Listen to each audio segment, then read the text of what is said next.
regarder celle qui part de côté que celle qui vient devant. Et puis là, c'est une bonne période parce que la sève n'est pas encore montée.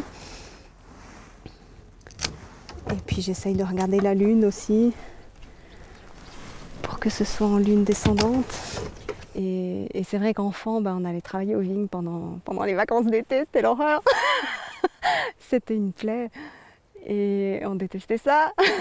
On gagnait un peu d'argent de poche, mais voilà. Et c'est vrai que le travail de la terre est revenu fort comme vraiment un besoin, des racines. C'est ce que j'ai reçu, c'est la chance d'avoir beaucoup reçu et de pouvoir le partager. Alors ça, c'est une toute jeune vigne, je l'ai plantée l'année passée. Et puis là, c'est vraiment celle d'origine Uva Americana, c'est un petit goût de framboisier. C'est absolument délicieux. Mais on verra si elle s'habitue au cierne. Alors là, je vais la tailler pour la former.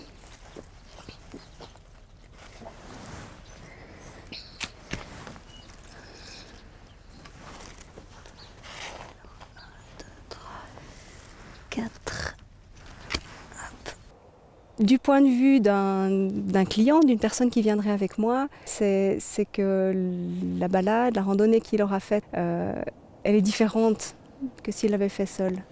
Donc je lui montre, je lui fais ouvrir les yeux ou observer ou sentir des choses que s'il avait été tout seul, en suivant les sentiers balisés, il aurait passé à côté.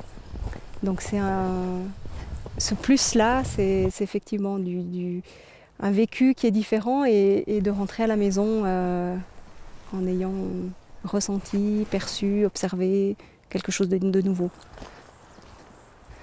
Je pense que la capacité à s'émerveiller d'un rayon de soleil, de quelques flocons de neige sur la nature, un chant d'un oiseau, écouter le long grain,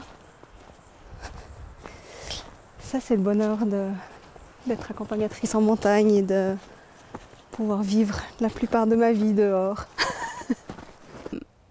Moi j'aime beaucoup la variété, donc j'aime bien travailler avec toutes sortes de clients. Il y a ceux qui sont intéressés, je pense, aux plantes, principalement.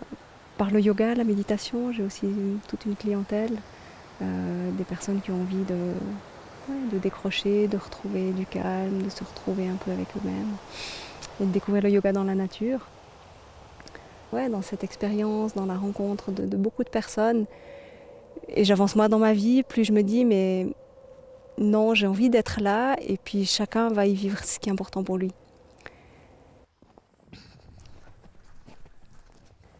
Enfant, c'est un peu le souvenir des étés en alpage. On montait au chalet, on faisait les foins. Il n'y avait pas le bétail, mais c'était le chalet et les foins.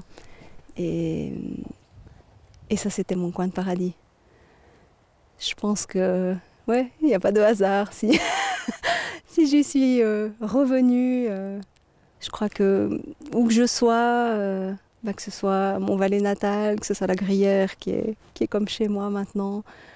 J'ai senti ça aussi quand je suis partie dans l'Himalaya, d'être dehors, dans les éléments, avec les montagnes autour.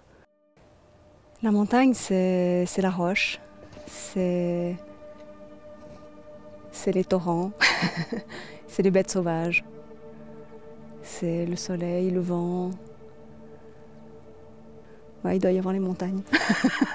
C'est un sentiment d'être à la maison, de me sentir chez moi.